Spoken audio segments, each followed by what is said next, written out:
ஏசாயா 45 அதிகாரம் 2ஆம் வசனத்தை பார்க்கிறோம். நான் உனக்கு முன்னே போய் ஊனலானவைகளை செவையாக்குகிறேன். அதனால கூட நமக்கு முன்னாடி போய் கர்த்தர் நம்ம என்ன பண்ணுவாங்க, தேவன் நமக்கு செவையாக்கக்கூடியவராக இருக்கிறார். நம்முடைய வாழ்க்கையில எத்தனையோ கோணல்கள் இருக்கிறது. நம்முடைய வாழ்க்கையில சிலர் நமக்கு கோணலா இருப்பாங்க. வாழ்க்கையில எத்தனையோ போராட்டங்கள் நமக்கு கோணல்களா இருக்கும். ஆனால் இந்த நாளில தேவன் நமக்கு கொடுக்கிற ஒரு வார்த்தையின் வாக்குத்தத்தமானது ஏசாயா 45 2ஆம் வசனம். அவர் நமக்கு முன்னே போய் என்ன செய்வார் என்றால் கோணலானவைகளை செவ்வையாக்குகிறவராக இருக்கிறார். செவ்வையான ஒரு பாதையை தேவன் நமக்கு உண்டாக்குகிறவர், செவ்வையான பாதையை உண்டாக்குகிறவர், கோணல்களை சரி செய்யக்கூடியவர். இந்த உலகத்துல இருக்கக்கூடிய கோணல்கள் எத்தனையோ விதமான நெருக்கம் நம்முடைய வாழ்க்கையில கோணலா இருக்கும். சில ஆசீர்வாதங்களை பார்க்க முடியாதபடி நம்ம வாழ்க்கையில நிறைய கோணல்களை பார்க்க முடியும். அதனால கர்த்தர் ஒருவர் தான் நம்முடைய வாழ்க்கையில எல்லாவற்றையும் சரி செய்ய முடியும், கோணல்களை சரி செய்ய முடியும், நம்முடைய வழிகளில நேராக்க முடியும். அல்லேலூயா, எல்லோரும் அல்லேலூயா சொல்லுங்க பார்க்கலாம். இந்த வேதத்துல பார்க்கிற போது சங்கீத புஸ்தகம் 27ஆம் சங்கீதம் 11ஆம் வசனத்தை பார்க்கிற போது வசனம் சொல்லுகிறது. சங்கீதக்காரர் விதமாய் சொல்லுகிறார், கர்த்தாவே உமது வழியை எனக்கு போதித்து என் எதிராளிகளின் நிமித்தமும் செவ்வையான பாதையில என்னை நடத்தும் என்று அவர் சொல்லுகிறதை பார்க்கிறோம். என் எதிராளிகளின் நிமித்தம் என்ன பண்ணுங்க, செவ்வையான பாதையில் என்னை நடத்துவீராக. இன்னைக்கு நம்முடைய ஜெபம் கூட அப்படிதான். நம்ம வாழ்க்கையில நம்முடைய சத்துருக்கள் தான் நமக்கு விரோதமா என்னவா இருக்கிறாங்கன்னா கோணலான காரியங்களை செய்யக்கூடியவர்களா இருக்கிறார்கள். இன்னைக்கு நம்ம வாழ்க்கையில நல்ல சந்தோஷமா நம்ம போயிட்டு இருக்கும்போது நிறைய சத்துருக்கள் எழும்பி வந்து விடுவார்கள். நமக்கு அநேக காரியங்களை தடுமாற செய்ய அவர்கள் யோசிப்பார்கள், சிந்திப்பார்கள், நம்மளை கைவிட்டு போவார்கள், நமக்கு விரோதமா எழுந்திருப்பார்கள். ஆனால் சங்கீதக்காரன் இந்த 27ஆம் சங்கீதத்துல அவர் சொல்லும்போது தாவீது விதமாய் தாவீதின் சங்கீதத்துல 11ஆம் கர்த்தாவே உமது வழியை எனக்கு என்ன பண்ணுங்க, போதித்தருளுவீராக. எனக்கு நீர் என்ன ஆண்டவரே போதிக்கும்படியாய் ஜெபிக்கிறேன் ஆண்டவரே. அல்லேலூயா, எனக்கு நீர் உம்முடைய வார்த்தையை போதிப்பீராக, உம்முடைய வசனத்தை எனக்கு போதிப்பீராக. ஆண்டவரே உம்முடைய வார்த்தையை எனக்கு போதித்து எனக்கு என்ன செய்யுங்கப்பா, என் எதிராளிகளின் நிமித்தம் செவ்வையான பாதையில என்ன நடத்தும். நம்முடைய சத்துருக்கள், நம்முடைய எதிராளிகள் நமக்கு வாழ்க்கையில இருப்பார். அவங்களுக்கு முன்பாக தேவன் நம்ம என்ன செய்யணும்னா நல்ல பாதையில நடத்த நம்ம ஜெபிக்கணும், நல்ல பாதையில நடத்தணும். நிறைய பத்திரம் வரும், நிறைய நெருக்கம் வரும், கஷ்டங்கள் வரும். நம்ம எதிராளிகள் முன்னாடி நம்ம கீழே விழுந்துட்டோம்னா அவங்களுக்கு ஒரே பெரிய மகிழ்ச்சி ஆயிடும். எதிராளிகள் முன்பாக நம்ம தரங்கட்டு போயிட்டோம்னு நினைச்சுக்கோங்க, அவங்களுக்கு ஒரு பெரிய மகிழ்ச்சி புகழ்ச்சி வந்துடும். பாத்தியா, இவன் விழுந்துட்டான் அப்படின்னு சொல்லி பயங்கரமா மகிழ்ச்சி அடைவாங்க. அவங்களுக்கு அது ஒரு பெரிய புகழ்ச்சி ஆயிடும். நம்ம எப்போ விழுந்து சொல்லி நிறைய பேர் சத்துருக்கள் எதிர்பார்த்து கொண்டே இருப்பாரு. ஆனால் வசனம் சொல்லுகிறது, அவன் தாவீதை ஜெபம் பண்ணுகிறான், கர்த்தாவே உமது வழியை எனக்கு போதிப்பீராக, உம்முடைய வழியை எனக்கு போதிப்பீராக. ஆண்டவரே ஒவ்வொரு நாளும் நம்மள இப்படிதான் ஜெபம் பண்ண வேண்டும். ஆண்டவரே எனக்கு உம்முடைய வழியை எனக்கு போதிப்பீராக, உம்முடைய வார்த்தை எனக்கு போதிப்பீராக, உம்முடைய வார்த்தையினால் என்னை நிரப்புவீராக. ஆண்டவரே இங்கே பார்க்கிற போது 8ஆம் வசனம் சொல்லுகிறது 27:8, என் முகத்தை தேடுங்கள் என்று சொன்னீரே, உம்முடைய முகத்தையே தேடுவேன் கர்த்தாவே என்று என் இருதயம் உம்மிடத்து சொல்லிற்று. என் முகத்தை தேடுங்கள் என்று கர்த்தர் சொன்னார். இன்னைக்கு நம்ம இத்தனை பேர் வந்திருக்கிறோமோ அவர் முகத்தை தேட வந்திருக்கோம். யாரை தேட வந்திருக்கோம்? ஆண்டவரை தேடி வந்திருக்கோம். அவர் முகத்தை தேடுகிறோம். அவர் முகத்தை தேடினா நம்ம எதிராளிகள் முன்னாடி வைக்கப்பட்டு போகாதபடி கர்த்தர் செய்வார். கை வைத்து அல்லேலூயா சொல்லுங்க பார்க்கலாம். அவர் வார்த்தையை அனுப்புவார். இந்த வசனம் சொல்லுகிற உம்முடைய முகத்தையே தேடுவேன் கர்த்தாவே என் இருதயம் உம்மிடத்தில் சொல்லுச்சு. எத்தனை பேர் இருதயம் சொல்லுங்க? எத்தனை பேர் உங்க இருதயம் சொல்லுதா? கடவுளே, ஆண்டவரே, ஏசப்பா உங்க இருதயத்தை, ஆண்டவரே உங்க முகத்தை தான் நான் தேடி வந்திருக்கேன். ஒவ்வொரு நாளும் உங்க முகத்தை தேடுவேன், உங்களுடைய சமூகத்தை தேடுவேன். ஆண்டவரே உங்களை தான் நான் தேடுவேன். அப்படிப்பட்ட ஒரு நம்பிக்கையோடு தேவனை தேடணும். அல்லேலூயா. மத்தவங்க முகத்தை இல்ல, ஆண்டவர் முகத்தை தேடணும். கை வைத்து ஆமென் சொல்லுங்க பார்க்கலாம். அப்போ அவர் முகத்தை தேடும் போது நமக்கு வாழ்க்கையில சுவையான பாதை வரும், சரியான பாதை வரும், நேர்பாதை வரும். வழிக்கு போக மாட்டோம், விழுந்து போக மாட்டோம். எதிராளிக்கு முன்னாடி கர்த்தர் நம்மை கம்பீரமாய் நிறுத்துவார். கை வைத்து அல்லேலூயா சொல்லுங்க பார்க்கலாம். அல்லேலூயா. இங்கே பார்க்கிறோம் 10ஆம் வசனத்துல என் தகப்பனும் என் தாயும் என்னை கைவிட்டாலும் கர்த்தர் என்னை என்ன பண்ணுகிறார்? சேர்த்துக் கொள்வார். இப்ப தாவீதுடைய ஜெபம் எப்படிப்பட்ட ஜெபமா இருக்கிறது? ஆண்டவரே, என் தகப்பன் என்னை கைவிட்டாலும் என் தாய் என்னை கைவிட்டாலும் நீர் என்னை சேர்த்துக் கொள்வீர். பலருக்கு இந்த அனுபவம் வந்திருக்கும். சில நேரங்களில் சில வீடுகள்ல தகப்பன் கைவிட்டுருவார் பிள்ளைகளை, சில நேரத்துல தாய் கைவிட்டு விடும். ஆனால் கர்த்தர் நம்மை கைவிடாதவராக இருக்கிறார். தகப்பனை போல ஆண்டவர் இருக்கிறார், தாய் போல நமக்கு ஆண்டவர் இருக்கிறார். ஆண்டவரே, என்னை நீ தாங்கிக் கொள்ளும் அப்பா, என்னை நீர் ஏந்திக் கொள்ளும் ஆண்டவரே. உங்க முகத்தை எனக்கு மறைக்காதீங்க, உங்க முகத்தை நான் தேடுகிறேன். உடைய வார்த்தை எனக்கு தந்து என்னை போதித்து என்னை நல்வழியில செம்மையான பாதையில நடத்தும் ஆண்டவரை ஜெபிக்கிற போது ஆண்டவர் உங்களுக்கு நல்ல தகப்பனாக தாயாக இருந்து உங்களை நடத்தக்கூடியவராக இருக்கிறார். கையை வைத்து அல்லேலூயா சொல்லுங்க பார்க்கலாம். அல்லேலூயா. 84ஆம் சங்கீதம் 5ஆம் வசனம் வாசிக்கிறோம். 84 5ஆம் வசனம். ஸ்தோத்திரம். உண்மையிலே பலன் கொள்கிற மனுஷன் தங்கள் 24ஆம் சங்கீதம் 5ஆம் வசனத்துல பார்க்கிறோம். ஸ்தோத்திரம்.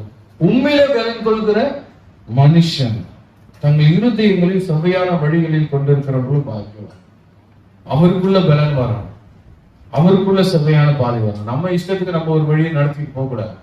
நம்ம வாழ்க்கையில் நம்ம இஷ்டத்துக்கு ஓடக்கூடாது. இதான் சரி இதான் சரின்னு சொல்லிட்டு உனக்கு நீயே ஒரு வழியை உருவாக்கிட்டு இதுதான் சரி, இது நான் போறது கரெக்ட்னு சொல்லிட்டு இருந்தேன்னா அது சரியான பாதையானது கடவுள் பார்க்கணும். அல்லேலூயா. ஆமென். அல்லேலூயா. உங்க இஷ்டத்துக்கு நீங்களே ஏதோ ஒரு குறுக்கு வழியில போயிட்டு ஆண்டவர் நல்ல வழியில நடத்த நான் சொல்லக்கூடாது. தவறான பாதையில நடக்கிறது கடவுளுக்கு பிரியம் இல்லை.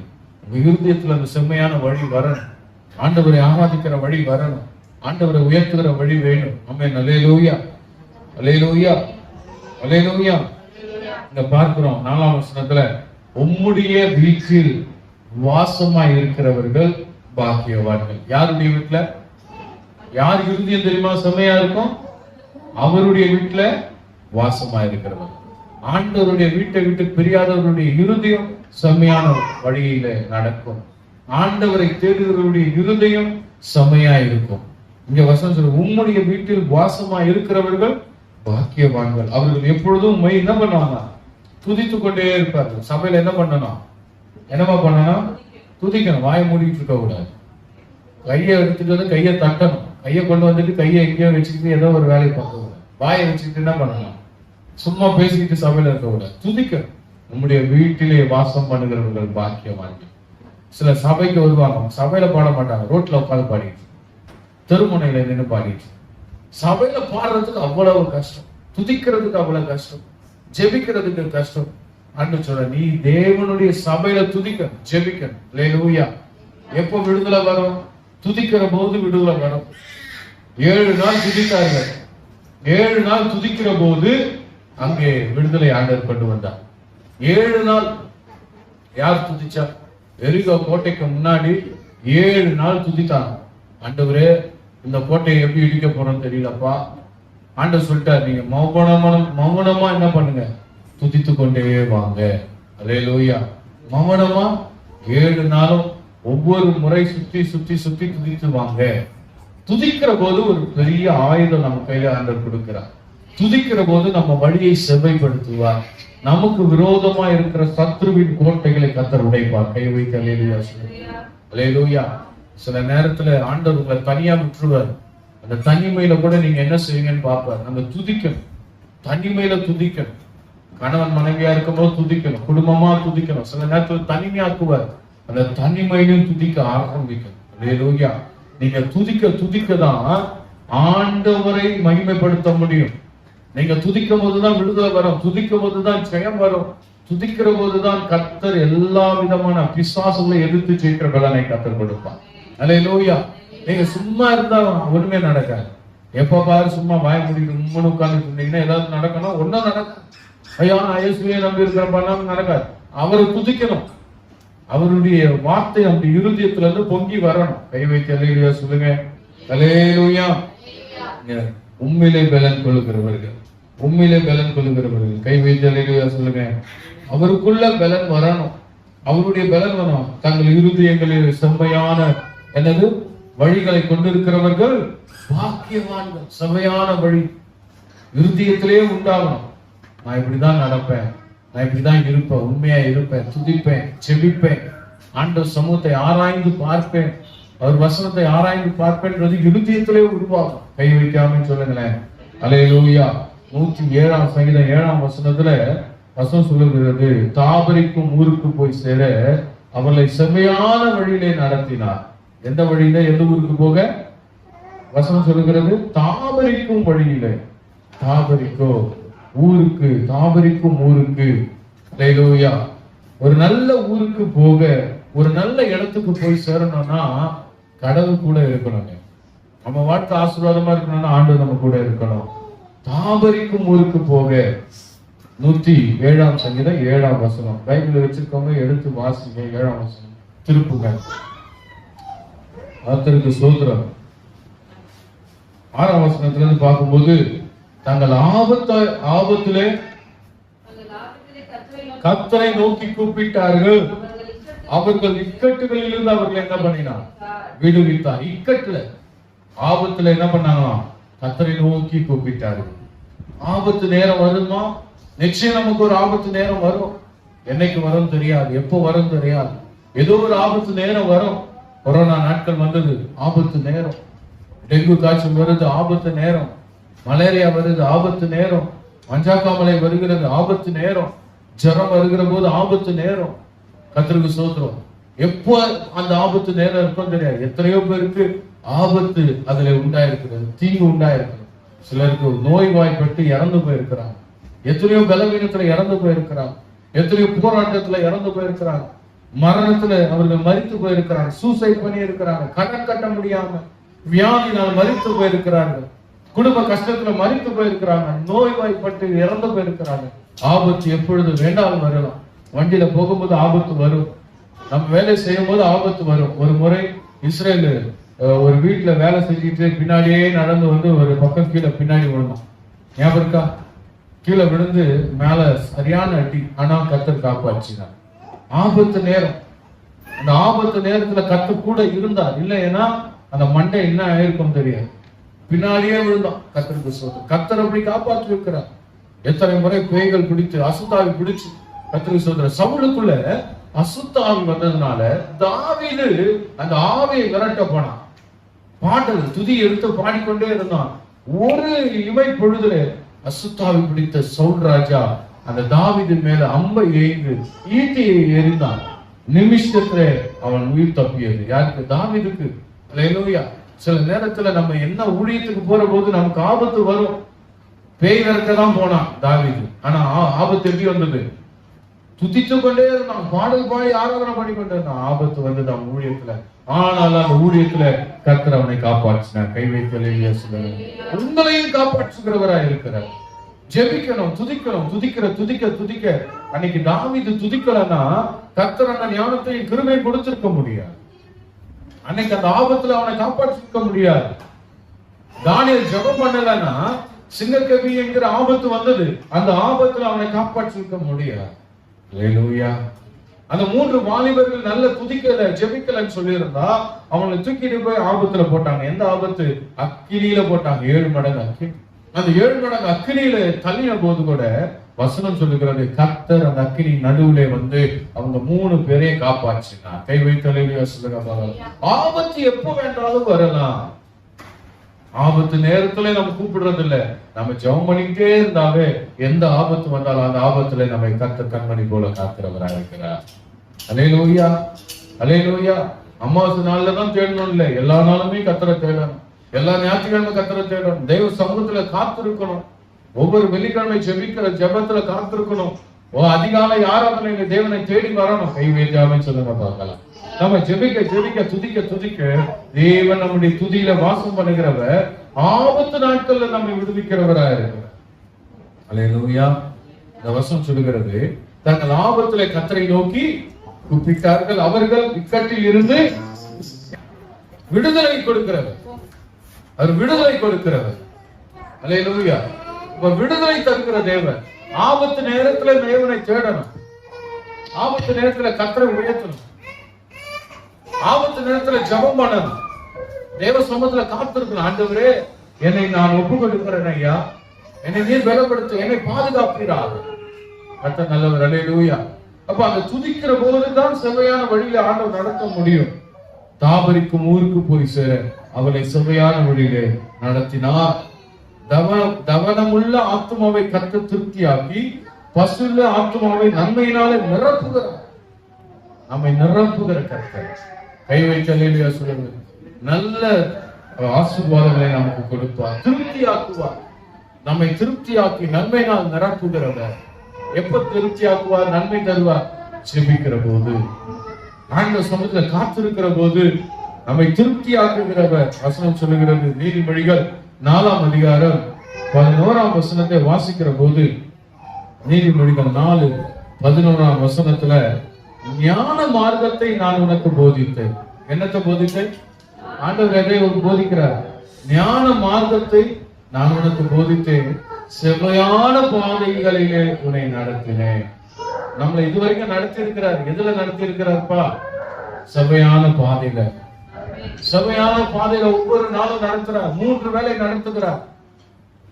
இரவிலும் பகலிலும் ராஜாமத்திலும் அதிகாலையிலும் வெளியே போகிற போது வருகிற போதெல்லாம் செவ்வையான பாதையில நடத்துறார். ஒரு ஆசீர்வாதமான பாதையில நடத்துகிறார். மன மகிழ்ச்சியின் பாதையில நடத்துகிறார். கண்ணீர் இல்லாமல் உபத்திரம் இல்லாதபடிக்கு கிருபையாய் நடத்தி கொண்டிருக்கிறார். கை வைத்து சொல்லுங்க, ஞான மார்க்கத்தை நான் உனக்கு போதித்தேன். இன்னைக்கு ஞான மார்க்கத்தை யார் போதிக்கிறாங்களோ அவங்க கிட்ட யாரெல்லாம் படிக்கிறாங்களோ அவங்க ஆசீர்வதிக்கப்பட்டவங்க. அல்லேலூயா. ஞான மார்க்கத்தை போதிக்கணும். வசனம் என்கிற ஞான மார்க்கம். இந்த மார்க்கம் என்பது இயேசு கிறிஸ்துவின் வழி, சத்திய வழி. இதுல ஞானம் இருக்கிறது.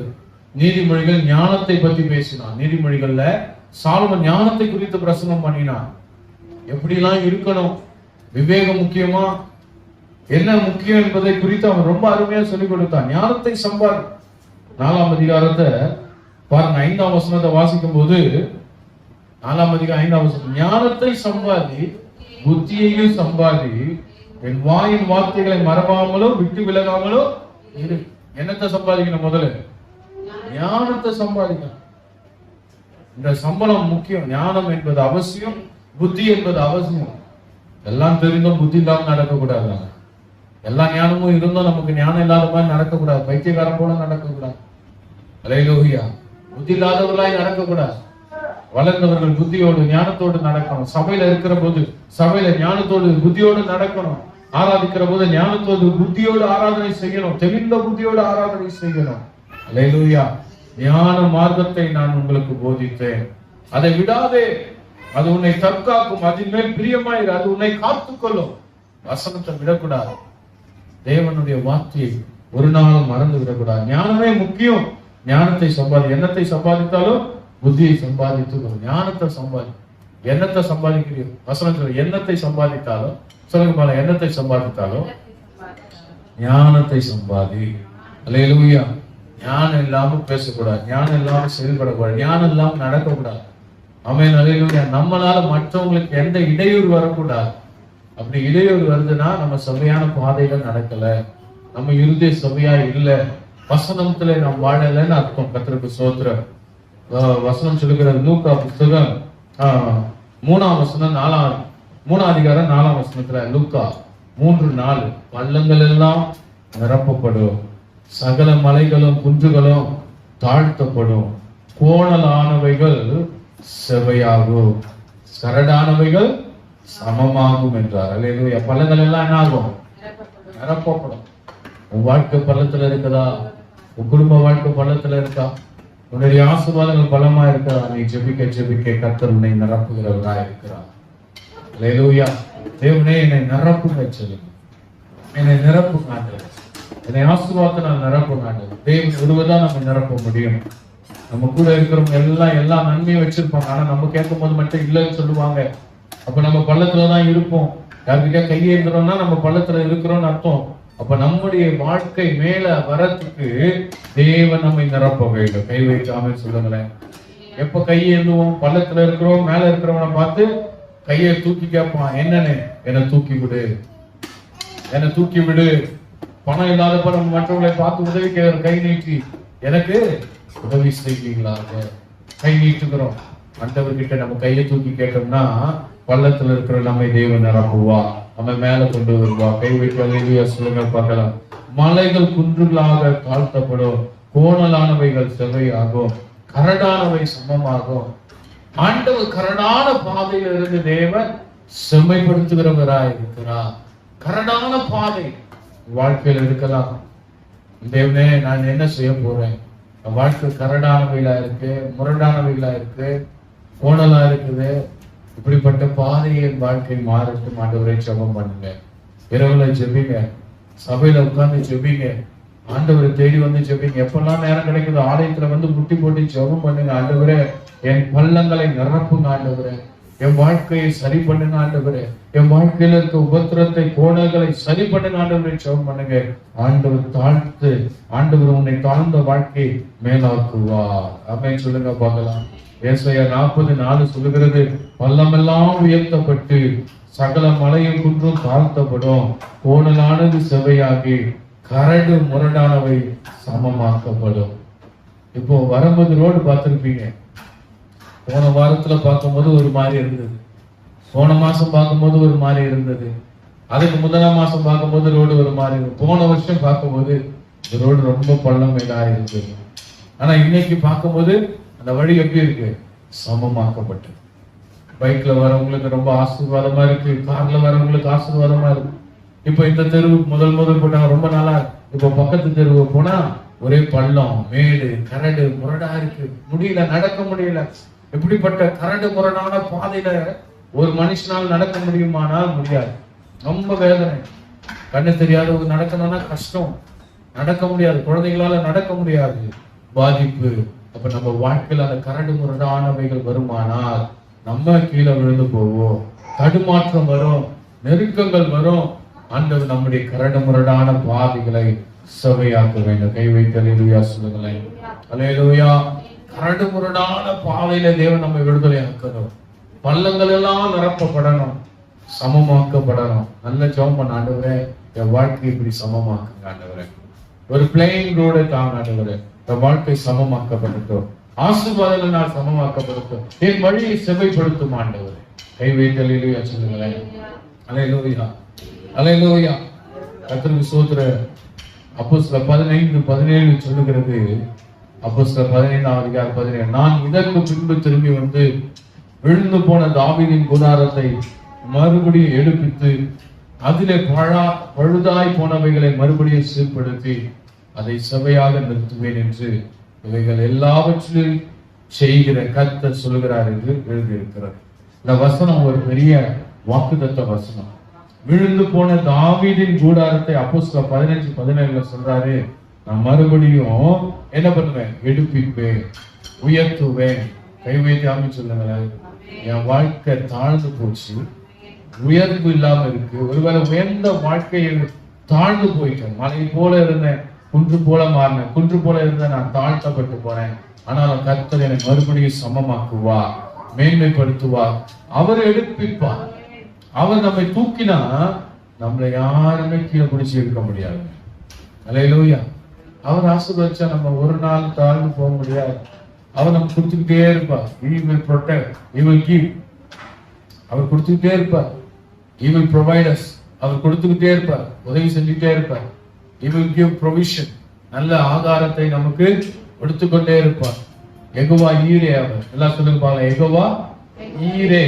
எல்லாம் சத்தமா சொல்லுங்க, யெகோவா ஈரே. ஈரே. எல்லாம் என் தேவைகள் எல்லாம் பர்வதத்துல பார்த்து கொள்ளப்படும். என்ன பார்த்து கொண்டது? ஆபிரகாமுக்கு ஈசாக்கை பலி கேட்டார். ஈசாக்கை பலி கேட்டார். ஒரே பிள்ளை ஈசாக்கு. தன் மகனை பலி செலுத்த ஈசாக்கு மேல விறகை வைத்து மலை மேல ஏறி போய் கொண்டிருக்கிறான் ஆபிரகாம்.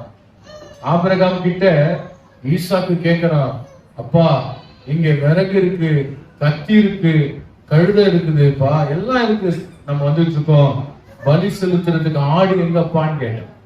பலி செலுத்துவதற்கு ஆடு இங்க. அப்போ ஆபிரகாம் சொல்றாரு, கர்த்தர் அதை பார்த்து கொள்வார். கை வைத்து வெளியே சொல்லுங்க. அப்ப நம்ம வாழ்க்கையில எதெல்லாம் வேணுமோ நம்ம கிட்ட இல்லைன்னா ஆண்டவர் அதை எடுத்து தருவார், அவர் பார்த்து கொள்வார், நமக்கு அவைகளை கொடுக்க உதவி செய்வார். அவருடைய அனுகிரகம் இல்லாம நம்ம கையில எதுவுமே வராதுங்க. அல்லேலூயா. அவர் நமக்கு தரணும், அவர் நம்மை ஆசீர்வதிக்கணும். நல்ல ஒரு ஆமென் சொல்லுங்க பார்க்கலாம். அல்லேலூயா. அவர் நமக்கு தந்தால்தான் நமக்கு உயர்வு, அவர் தந்தால்தான் நமக்கு நிறைவு, அவர் தந்தால்தான் நமக்கு ஆசீர்வாதம், அவர் தந்தாதான் நம்முடைய பலி செலுத்த முடியும், அவர் கொடுத்தாதான் நம்ம காணிக்கை செலுத்த முடியும், அவர் கொடுத்தாதான் என் வீடு கட்டப்படும், அவர் கொடுத்தாதான் என் குடும்பம் ஆசீர்வாதமா, அவர் கொடுத்தாதான் எனக்கு சமாதானம், அவர் கொடுக்கலன்னா ஒண்ணுமே வராது. அல்லேலூயா. எத்தனையோ லட்சங்களை சம்பாதிக்கிறான், கொண்டு போய் ஹாஸ்பிட்டல் செலவு செலவு செலவு, ஊர்பட்ட செலவு பண்றாங்க, வீட்டுல ஊருபா தங்குறது இல்லை. நல்ல கோடி கணக்குல பைக் வாங்குறான், காரை வாங்குறான், ஒரே பிரச்சனை, அது செலவு, வீட்டு செலவாகுது. ஆனால் ஆண்டவர் தயவு வேண்டும். கை வைத்து அல்லேலூயா சொல்லுங்க பார்க்கலாம்.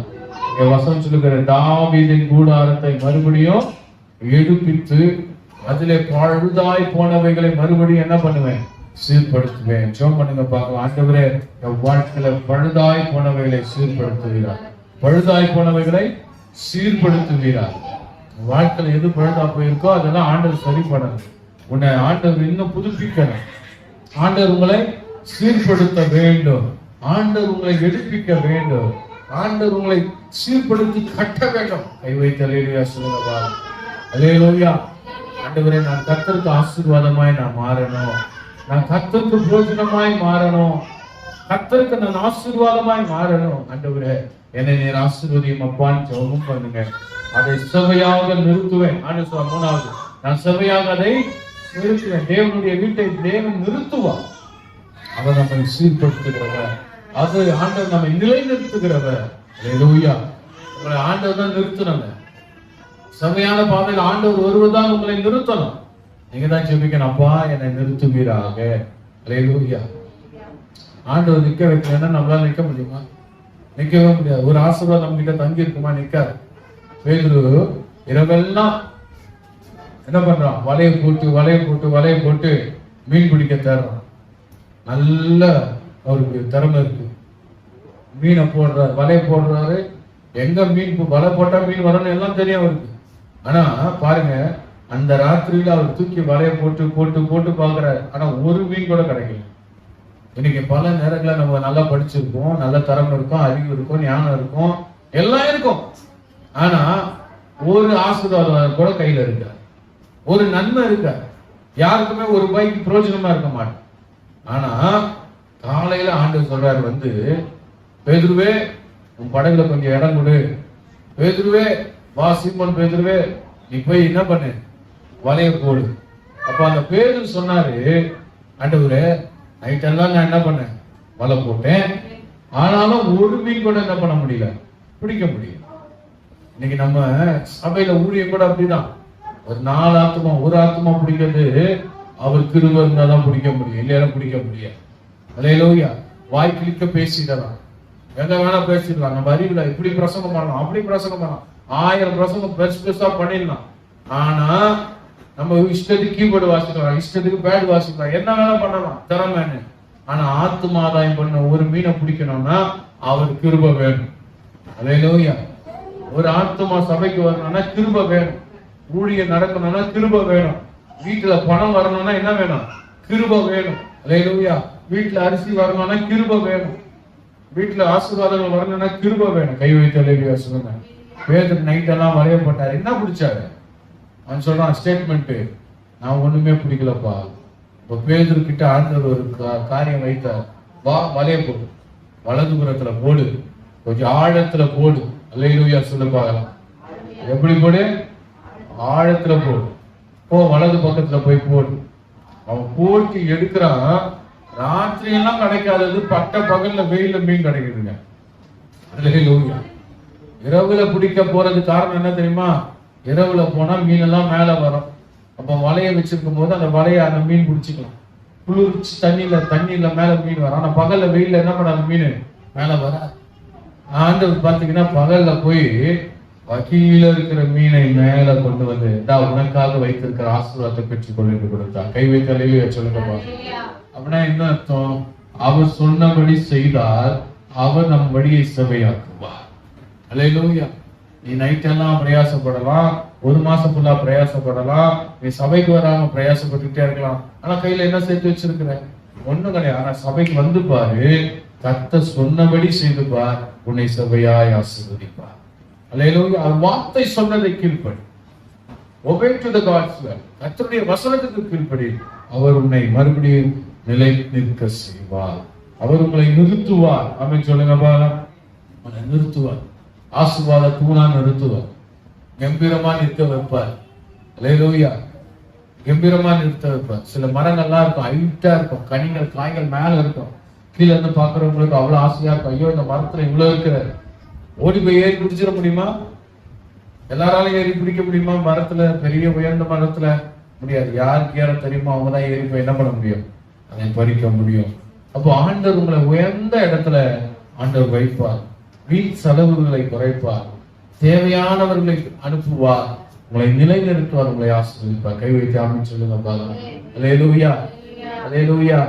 கர்த்தர் நம்ம வாழ்க்கையில சபையான பாதையில நம்மை நடத்துகிறவராக இருக்கிறார். சரியான பாதையில நீங்க ஜெபிக்கணும் ஒவ்வொரு நாள். ஆண்டவரே, என்னை சபையான பாதையில நடத்தும் ஆண்டவரே, என்னை சபையான பாதையில நடத்துங்க ஆண்டவரே, சமாதான பாதையில நடத்துங்க ஆண்டவரே. ஜெபம் பண்ணுங்க.